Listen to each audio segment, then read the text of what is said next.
Hello again, everybody. Bruce with Diamond Gems 45 here. Welcome back to the channel. We have some content today. We have one pickup over the weekend and a video response. So let's get to it. Start with a pickup first. There was a three-day card show over the weekend just west of me in Evansville, Indiana, the town I grew up in. Washington Square Mall. Washington Square Mall opened up in maybe 1963-ish.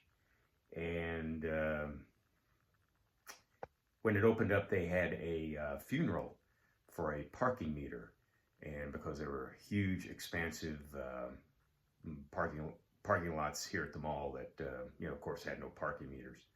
And when the mall opened, maybe not when it opened, but shortly after the mall opened, the mall had a A&P grocery store. That's something you don't see in many malls. In fact, that, in my recollection, that might be the only grocery store I've ever seen in a mall. There was an A&P grocery store in Washington Square Mall in Evansville, Indiana in the mid-60s. So there you go. Anyway, let's get to the pickup. Enough of my blowhardiness. The pickup. Look at Hank. Look at that. That's 63 in a nice SGC7 of Hank Aaron. 63 is a really solid set from the 60s. A little tough in really 8s, 9s, and 10s because of the color down here on the bottom. And it's got just a touch down here, which keeps it from being at least a 7.5, I guess. And look at Hank, 29 years old, 292 lifetime homers when the 1963 season started. Hall of Famer. MVP of the National League in 1957. Finished third in 1959. He had 223 hits in 1959, 46 doubles, 7 triples, 39 homers, 123 RBIs, and a .355 batting average. And that was good for third in the MVP voting in 1959, behind Ernie Banks and teammate Eddie Matthews. And there's the Hank Heartland right there, and Eddie is, where are you, Eddie? Right down there. So there's the pickup from the baseball card show in Washington Square Mall. Got it from my good friend Wade, and been around for quite some time. We always say hi to each other, check out each other's tables when we go to shows, and sometimes set up together, sometimes sit together next to each other at shows. So it's good to see him. Good to purchase the card from Wade, a guy that you've talked to over the years and build up some rapport. Anyway, now the video response for Mark's Dodgers cards. He wants you to pick out like 3 or so cards of your favorite team or your favorite set. I'm going to bring out my favorite team and bring out my favorite set, and it just so all coincides that that was the best year that my favorite team had in my lifetime. Of course, I'm talking about the 1967 Cardinals, the 1967 top set. And here is, I'm going to show 5 cards from that team and that set. Here's the Lou Brock. Yeah, let's bring it over here in an 8.5. Good picture of Lou. And here is the Curt Flood, also in an 8.5 from 1967. And the man that got me back into collecting, during or after COVID, my favorite Cardinal of all time, Bob Gibson. I know you've seen a meme going around.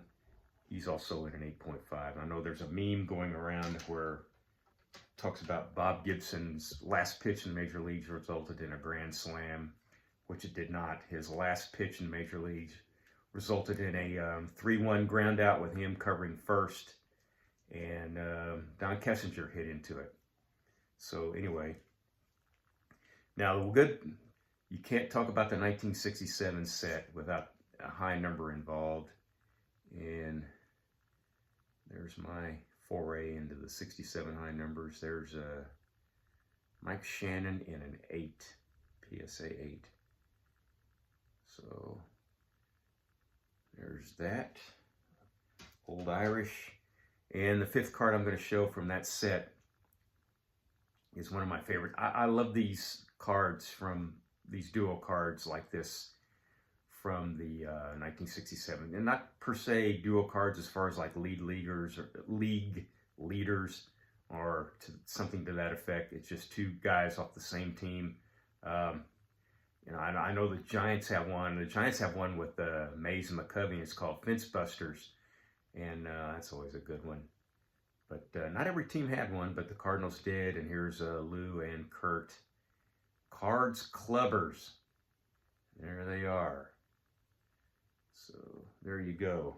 There's the 5 I'm going to show in the video response for Mark's Dodgers cards. Mark wants us, if you make a video response, to shout out 3 different channels, which I'll do right now.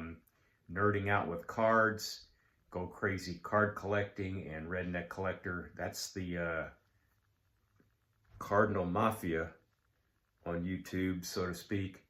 And thought I'd give those guys a great shout out. One of these days I'm going to meet up with some of these guys, probably over in St. Louis at a baseball card show, and we'll just go from there. Hopefully have a good time, have a lot of fun, make some pickups.